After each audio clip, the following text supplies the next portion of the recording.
அன்பர்களே, ஈரானுக்கும் அமெரிக்காவுக்குமான ஒரு அமைதி பேச்சுவார்த்தை ஒன்று ஒரு முடிவுக்கு வந்திருப்பதாகவே பார்க்கப்படுகின்றது. ஏனெனில் ஒரு இரகசியமான பேச்சுவார்த்தை கட்டார் ஊடாகத்தான் நடக்கின்றது. நாம் இன்று காலையே சொன்னோம் இல்லையா, ஒமான் கட்டார் நாடுகளில் அந்த பேச்சுவார்த்தை நடைபெறுவதற்கான வாய்ப்பு இருப்பதாக சொன்னோம் இல்லையா. அமெரிக்கா, நாம் ஏற்கனவே சொல்லியிருக்கிறோம், அமெரிக்க அதிபர் போரை முடித்துக் கொள்ள விரும்புகிறார். சும்மா மிரட்டி பார்க்கிறேன், அதாவது ஈரான பல வடிவங்களில் அதிபர் மிரட்டி பார்த்தார். ஈரான் புடாக்கண்டன் கொடாக்கண்டனா தான் இருந்தான். ஆனாலும் விடுறமாதிரி தெரியல.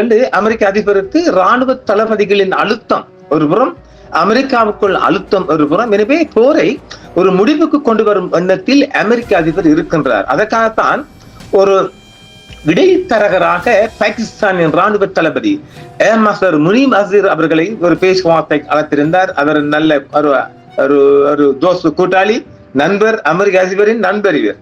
அவர் தான் மும்முரமாக ஈடுபாட்டு வியாழக்கிழமை, அதாவது இன்று நமக்கு செவ்வாய்க்கிழமை என்றால் வியாழக்கிழமை கூட அவர் தெஹ்ரான்ல லேண்ட் ஆகி பெரிய ஒரு உயர்மட்ட பேச்சுவார்த்தை நடத்தியிருந்தார். அதை நாம் செய்தியாக கொடுத்திருந்தோம்.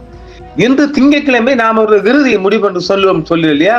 இறுதி முடிவு என்பது என்ன? போரை முடிவுக்கு கொண்டு வருவதற்காக ஈரானின் பேச்சுவார்த்தை டீம் குழு தீர்ப்பொழுது இந்த ரெக்கார்டிங் செய்யப்படுகிற திங்கட்கிழமை இரவு 10 மணி 10:50 11 மணி கிட்டத்தட்ட இரவு 11 மணி கடந்து சரி நாங்கள் ரெக்கார்டிங் செய்கின்றோம், உங்களுக்கு தருகின்றோம். இப்பொழுது ஈரானிய டீம் கட்டாரில் இறங்கிவிட்டது. அவர்கள் நேற்று மாலை, இன்று மாலை திங்கட்கிழமை என்றால் அவங்க மாலையே லேண்டா கட்டார் இறங்கிவிட்டார், டோஹாவில் இறங்கிவிட்டார்கள். இப்பொழுது அவர்கள் ஒரு இரகசிய பேச்சுவார்த்தை தான் கட்டாரின் மத்தியஸ்தத்தின் மூலமாக இந்த பேச்சுவார்த்தை நடைபெற்றுக் கொண்டிருக்கின்றது. பேச்சுவார்த்தையில யாரு? பலமையான அதே டீம் தான். யாரு? ஈரானுக்கு எதிரான அமெரிக்க இஸ்ரேல் போரை முடிவுக்கு கொண்டு வருவதற்கான ராஜதந்திர முயற்சிகளுக்கு மத்தியில் ஈரானிய நாடாளுமன்ற சபா நாயகர் முகமது ஃபாகர், அவர் யாரு? அவர் விமான ஓட்டி ஃபாகர் கலிபாப் மற்றும் வெளியுறவு அமைச்சர் அப்பாஸ் அரக்ஷி அவர்கள் கத்தார் உயர்மட்ட அதிகாரியுடன் பேச்சுவார்த்தை நடத்துவதற்காக டோஹா கட்டாரில் லேண்ட் ஆகி விட்டார்களாம். ஈரானிய நாடாளுமன்ற சபாநாயகர் முகமது ஃபாகர் கலிபாப் மற்றும் வெளியுறவுத்துறை அமைச்சர் அப்பாஸ் அரக்ஷி அவர்கள் மே 25ஆம் தேதி, அதாவது இன்று உங்களுக்கு நாளை என்று சொல்லுவோம் இல்லையா, அன்று கத்தாரின் தலைநகர் டோஹாவிற்கு இறங்கியிருக்கின்றார்கள். அமெரிக்கா மற்றும் ஈரானுக்கு இடையே நிலவி வரும் போரை முடிவுக்கு கொண்டு வருவதற்கான சாத்தியமான ஒப்பந்தங்கள் குறித்து பேசுவதற்காக இந்த உயர்நிலை தூதுக்குழு கத்தார் வந்துள்ளது. ஹார்முஸ் நீரிணையின் ஸ்ட்ரைட்ஸ் ஆஃப் ஹார்முஸ் பாதுகாப்பு, ஈரானின் செறிவூட்டப்பட்ட யுரேனியம் கையிருப்பு மற்றும் அமெரிக்காவிடம் முடக்கப்பட்ட ஈரானின் நிதி சொத்துக்களை விடுவிப்பது போன்றவை குறித்து விவாதிக்கப்படுவதாக தகவல்கள் தெரிவிக்கின்றன. ஈரான் மத்திய வங்கியின் ஆளுநர் அப்துல் நாசர் ஹம்மாட்டையும் இந்த தூதுக்குழுவில் இடம்பெற்றுள்ளார். இந்த பேச்சுவார்த்தைகளில் கட்டார் பிரதமர் மற்றும் வெளியுறவு அமைச்சர் முக்கிய பங்காற்றுவதாகவும் தெரிவிக்கப்படுகிறது.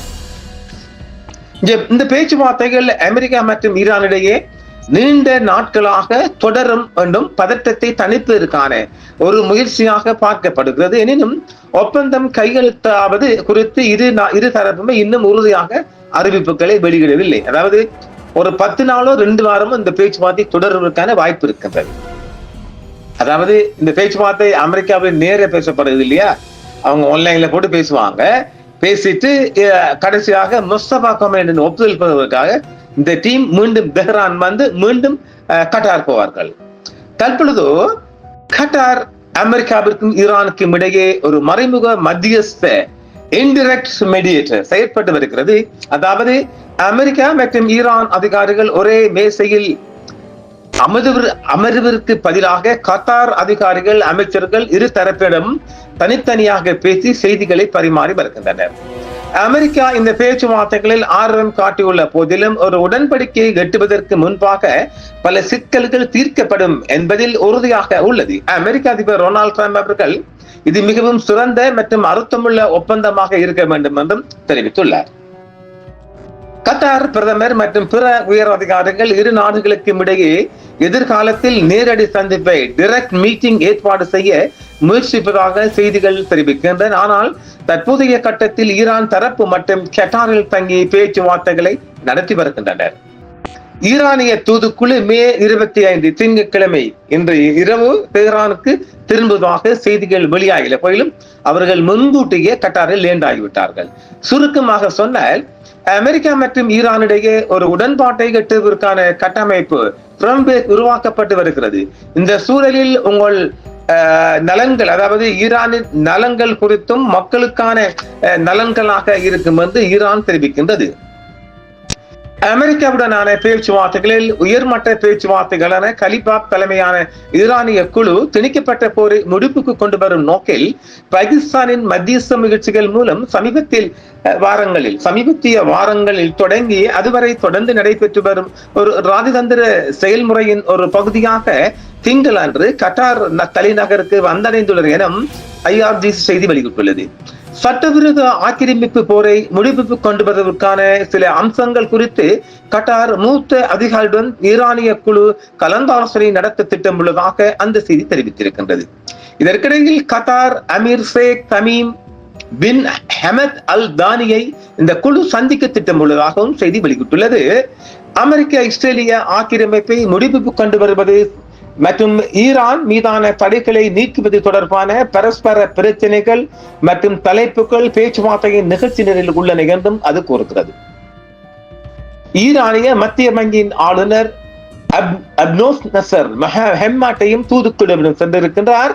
அமெரிக்க பேச்சுவார்த்தைகள் போரை முடிவுக்கு கொண்டு வருவதில் கவனம் செலுத்துகின்றன. ஹாமஸ் மேலாண்மை அல்லது அணுசக்தி பிரச்சனையில் அல்ல என்றும் ஈரான் கூறுகிறது. அனைத்து முனைகளிலும் ஆக்கிரமிப்பை முடிவுக்கு கொண்டு வருவதை மையமாக கொண்டு அமெரிக்காவுடனான மறைமுக பேச்சுவார்த்தைகள் நடைபெறுவதாகவும் அணுசக்தி பிரச்சனைகள் பேச்சுவார்த்தைகளின் ஒரு பகுதியாக இல்லை என்றும் ஈரான் வலியுறுத்துகிறது. போரை முடிவுக்கு கொண்டு வருவதற்கான ஒரு புரிந்துணர்வு ஒப்பந்தத்தை எட்டுவதற்காக இஸ்லாமிய குடியரசு முன்வைத்த 14 அம்ச முன்மொழிவின் அடிப்படையில் பாகிஸ்தானின் மத்தியஸ்தத்துடன் கத்தாரின் உதவியுடனும் ஈரான் மற்றும் அமெரிக்கா இடையான மறைமுக பேச்சுவார்த்தைகள் தொடர்ந்து நடைபெற்று வருகிறது. அமெரிக்காவுடனான மறைமுக பேச்சுவார்த்தைகள் அனைத்து முனைகளிலும் ஆக்கிரமிப்பை முடிவுக்கு கொண்டு வருவதை மையமாக கொண்டுள்ளன என்றும் அணுசக்தி பிரச்சனை அல்லது ஹாமஸ் ஜலசந்தியின் மேலாண்மை குறித்து விவாதிக்கப்படாது என்றும் ஈரானிய வெளியுறவு அமைச்சகத்தின் செய்தி தொடர்பாளர் இஸ்மாயில் பகாயி திங்களன்று செய்தியாளரிடம் தெரிவித்திருக்கின்றார். சனிக்கிழமை அன்று 14 அம்ச புரிந்துணர்வு ஒப்பந்தத்தை இறுதி செய்வதற்கும் அமெரிக்காவின் கடல்சார் ஆக்கிரமிப்பை நிறுத்துவதற்கும் ஈரானின் முடக்கப்பட்ட சொத்துக்களை விடுவிப்பதற்கும் ஈரானும் அமெரிக்காவும் நெருங்கி வந்துள்ளன என்று பாகாயி கூறியிருக்கின்றார். மேலும் இந்த தாக்குதலுக்கு பதிலடியாக ஈரான் ஹாமஸ் ஜலசந்தியை மூடியது. இதன் விளைவாக எண்ணெய் மற்றும் அதை துணை பொருட்களின் விலைகளும் கணிசமாக அதிகரித்து உலகில் மிகப்பெரிய பாதிப்பை ஏற்படுத்தி இருக்கின்றது. இது ஒரு இனிப்பான செய்தியாக நான் பார்ப்பேன். எல்லா புகழும் இறைவனுக்கு.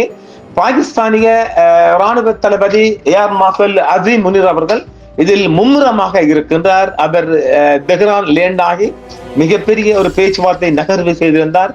எல்லா புகழும் அவருக்கும் உறுத்தாக வேண்டும். ஏதோ உலகம் அமைது கொள்ள வேண்டும், உலகம் சண்டையில் பக்கம் இல்லை, மக்களின் பஞ்சம் தீர வேண்டும்.